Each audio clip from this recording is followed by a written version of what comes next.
Perang Rusia versus Ukraina hari ke-92, wilayah timur Ukraina dalam bahaya.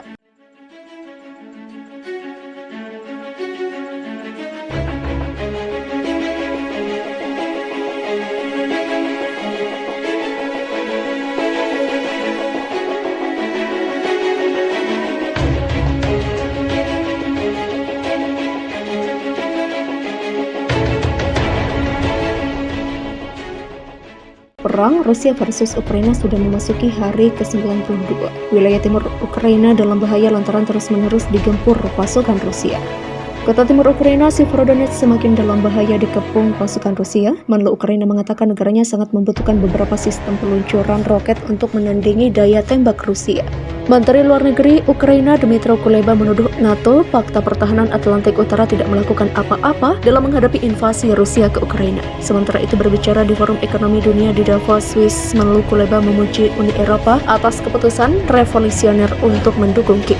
Ukraina kembali meminta lebih banyak senjata termasuk beberapa sistem peluncuran roket untuk menandingi daya tembak Rusia. Kami membutuhkan bantuan mitra kami, terutama senjata untuk Ukraina. Bantuan penuh tanpa pengecualian, tanpa batas, cukup untuk menang. Demikian kata Presiden Ukraina Volodymyr Zelensky dalam pidatonya. Menlu Kuleba menambahkan negaranya sangat membutuhkan beberapa sistem peluncuran roket untuk menandingi daya tembak Rusia.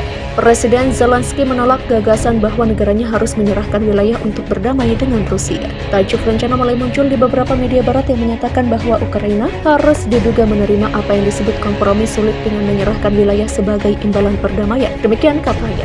Menurut Presiden Zelensky, mereka yang menyarankan Ukraina untuk menyerahkan wilayah gagal melihat orang-orang biasa. Penasihat Presiden Oleksiy Arestovich menambahkan bahwa tidak ada yang akan memperdagangkan 1 gram kedaulatan Ukraina atau 1 milimeter wilayah.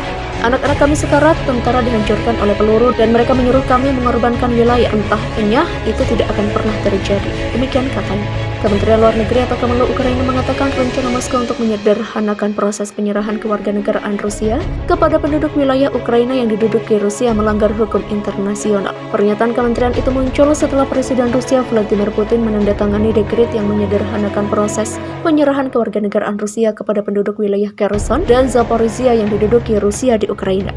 Pasukan Rusia telah meluncurkan serangan baru di kota-kota bagian timur Ukraina dengan kota Severodonetsk semakin dalam bahaya dikepung. Gubernur wilayah Luhansk Serhiy Haidai mengatakan bahwa daerah itu sekarang tanpa pasokan gas serta memiliki air dan listrik yang terbatas setelah stasiun pasokan gas terakhir dihantam. Polisi di Lysychansk sedang mengumpulkan mayat orang-orang yang terbunuh untuk dikubur di kuburan massal.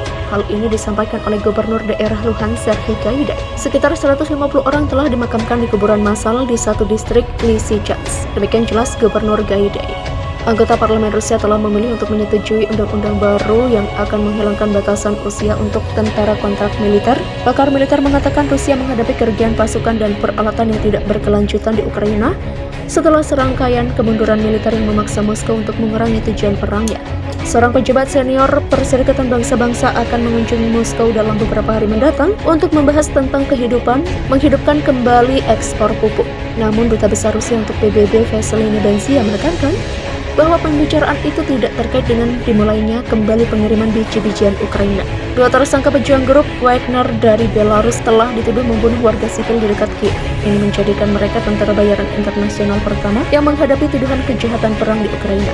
Jaksa Ukraina telah merilis nama dan foto 8 orang yang dicari karena tuduhan kejahatan perang termasuk pembunuhan dan penyiksaan di desa Motizin. Beberapa diyakini telah bertempur di Suriah.